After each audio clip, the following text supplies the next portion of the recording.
horseback. My mother said Saturn was so big it would be dragging the ground. It was the way of life stand. It goes back to the teaching of our belief system. Wow, Grandmother, I want to hear what happens next. Very well. So this way of life went on for some time. Settlers seeking a better way of life found plentiful land, yet many hardships lay ahead.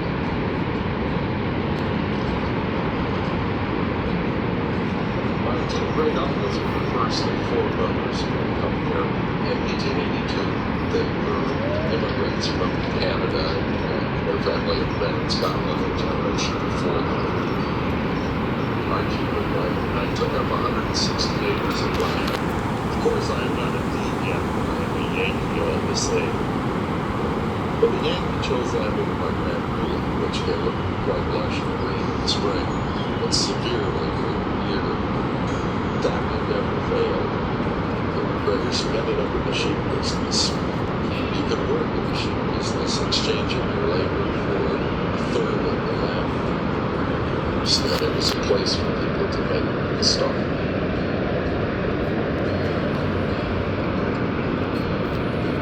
Sheep, cattle, fruit orchards, and other crops formed the basis for farming from the late 1800s.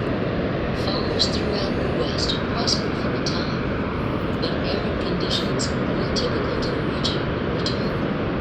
Congress and President Teddy Roosevelt feared that economic development in the arid West will languish without sustainable water supplies, and the Bureau of Reclamation was created in 1902.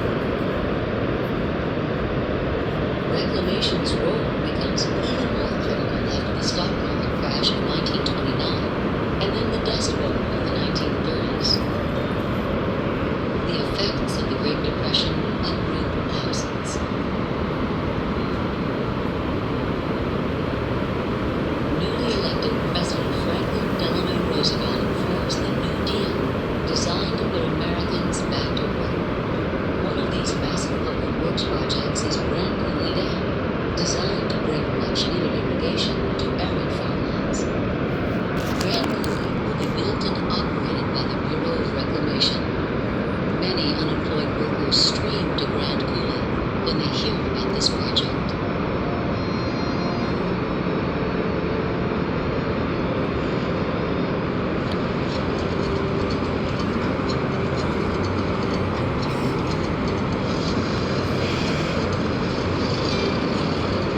People were pouring in from all over the country.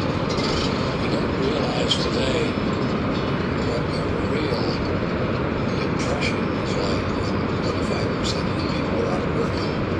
People are virtually starving. The Dust Bowl was on, and people were coming out of the West with virtually nothing but their toes under them. It was a desperate time, and Roosevelt saw that as an opportunity, put it into work. Just visiting much of the work that the national government is doing to stop soil erosion. The state forests will go back to health. To produce electric power for more general use. And to give people a chance to move from poor land to better land. By irrigating thousands of acres of the only water to provide an opportunity to make a good living. I went to work at Grand Coulee Dam in 1936 as just a labor at 50 cents an hour. Started there. I had started at that 50 cents an hour? That's what he said. Was that a lot of money back then? It's better now than nothing. It wasn't a great amount, but it was enough to live on. They make $4 to $5 a day. And by the end of the week, So how much can you they give would with get $4? $30 a week. So- A lot of stuff back then. They give you all the food you needed, gas for your car, you could buy a car. If you saved your money. To build the project.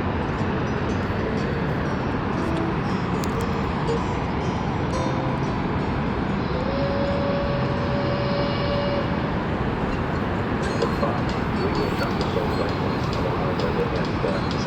Yeah. I went with my girlfriend there for 30 years. And then they just wanted to all in all, it was really great. Something like 14 towns were scattered around the Grand Coulee Dam area. During bad weather, the famous Main Street Coulee wasn't so bad that a man with horses stood by and pulled cars that got stuck out of the mud. The thousands of jobs that were created by the Grand Coulee Dam project would help bring the country out of the Great Depression. Grand Coulee, Hoover, and the other big projects picked up all the news and picked up all the newsreels in the movie theaters. They were just a tremendous morale booster for the American people. They were unsure about where America was going in the midst of the Great Depression. And they could see hope there on the screen Saturday when they went to the matinee. It was giving hope to Americans that we could still do big, important things.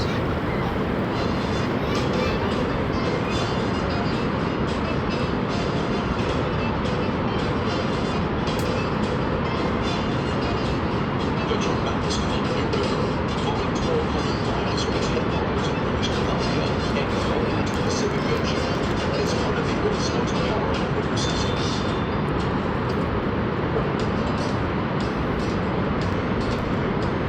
Twice the height of Niagara Falls, and built with enough concrete to wrap a sidewalk twice around the Earth's equator.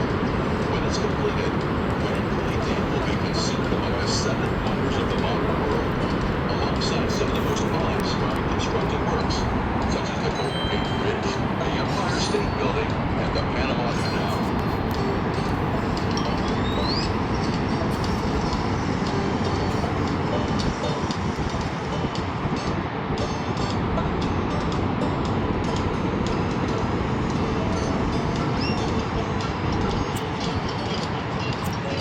Once the 550-foot structure is built, hydropower can be created.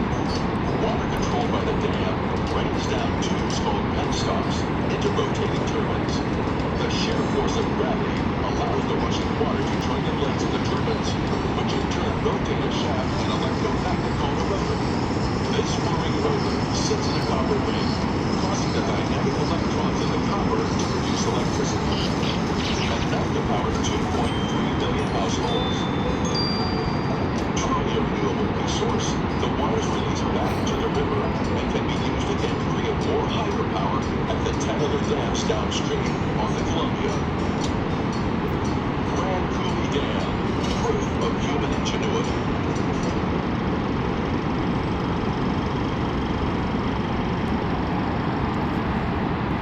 Between 1939 and 1941, a gigantic reservoir begins to collect upriver.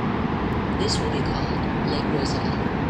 Power generated for farms and towns will grow the Northwestern economy and help to feed a nation. But as the promise of bounty for many on this land approaches, abundance is taken away from others.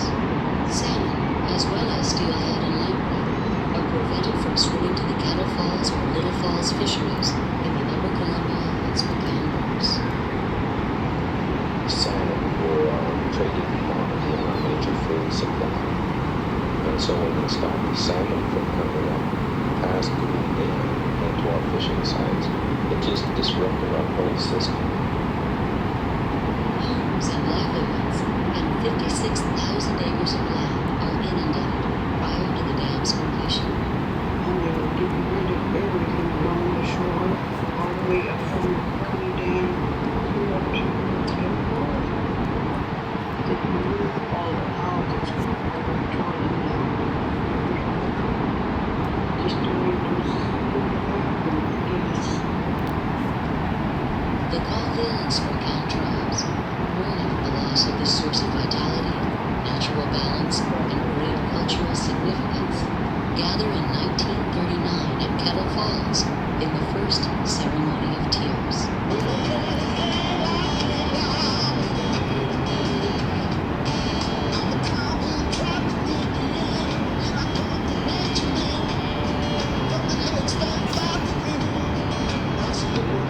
There was a lot of controversy right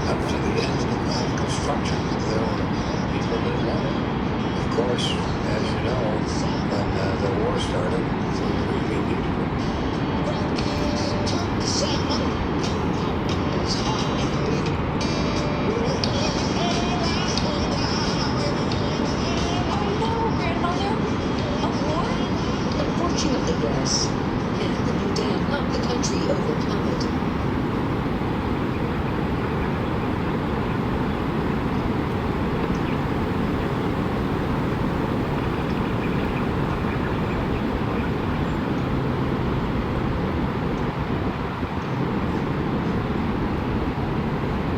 Even though the dam created hardship for many who lived here and drew criticism from all types of American citizens, it was unexpectedly about to show its importance when the country entered World War II.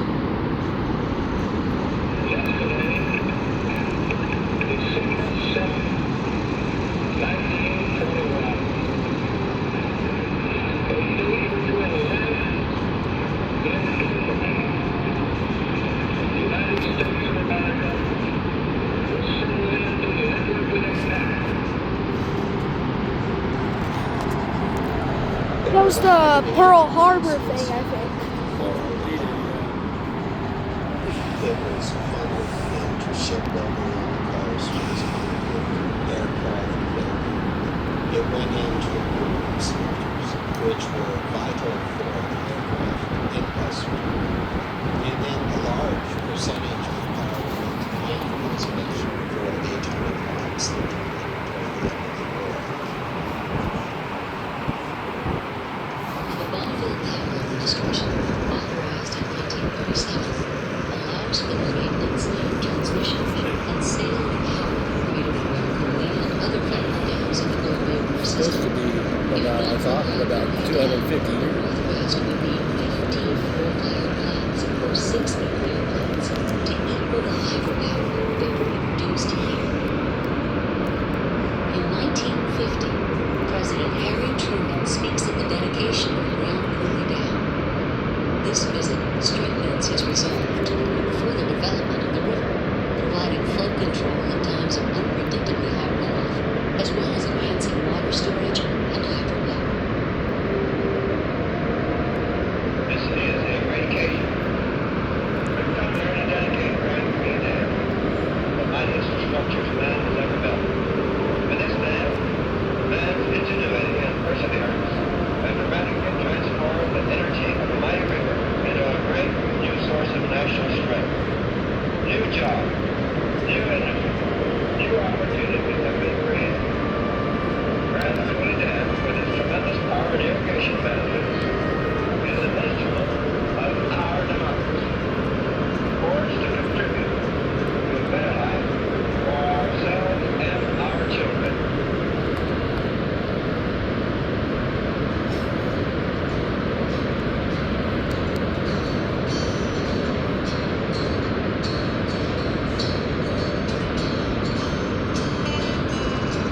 The next challenge is to supply much-needed moisture to Washington farmland, averaging just 6 to 10 inches of rain per year. Progress on the Columbia Basin project, the 1935 plan to irrigate huge swaths of the inland northwest, resumes. The first Columbia Basin irrigation water didn't get here until 1952. There was a big pumping plant on the upstream side of the dam. It pumped the water up to the Banks Reservoir with gravity all the way down to the Pasco Factory. Just like the way you see now, what used to be losing in zinc production is the vascular mistake. Now, the issue. 2/3 of the 1 million acres originally designated for the Columbia Basin project are under irrigation. Farmers are able to raise a wide variety of crops for food and fiber. Only 2% of the water flowing from the Columbia River is used for irrigation, and whatever is not stored in crops or evaporated is recycled and returned to the river. While the harnessing of the mighty Columbia River has brought the benefits of hydropower and irrigation to the nation, the river still maintains her independence.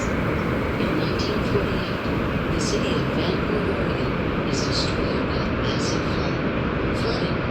As a result of sometimes high seasonal runoff upstream, continues to be serious concern.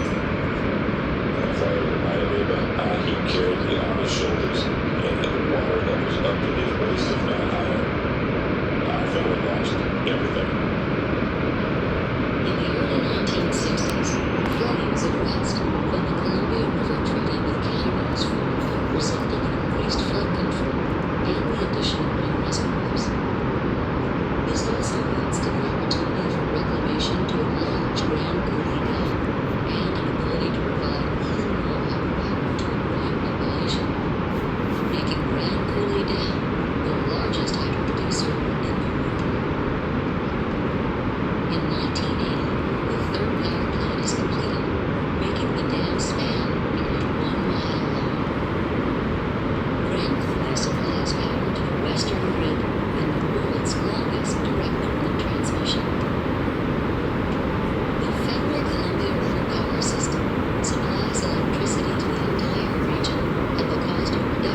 never got to participate. I think it was still a form of achievement.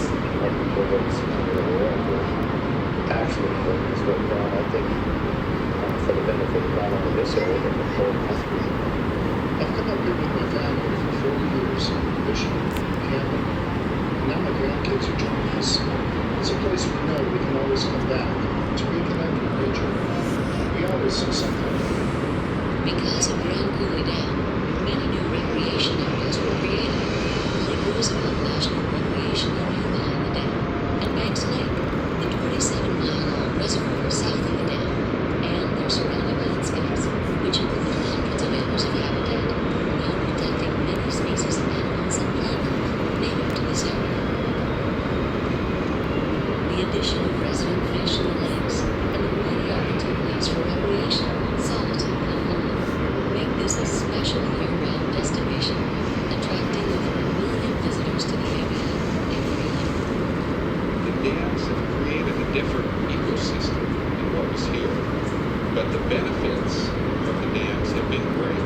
And one thing we have in common is that we want to protect the water, we want to protect the land.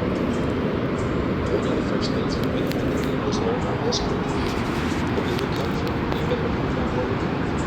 How did that dam get there? What did that dam cause? When you understand that, then you understand what you have to do. Life has changed a whole lot. What attracts people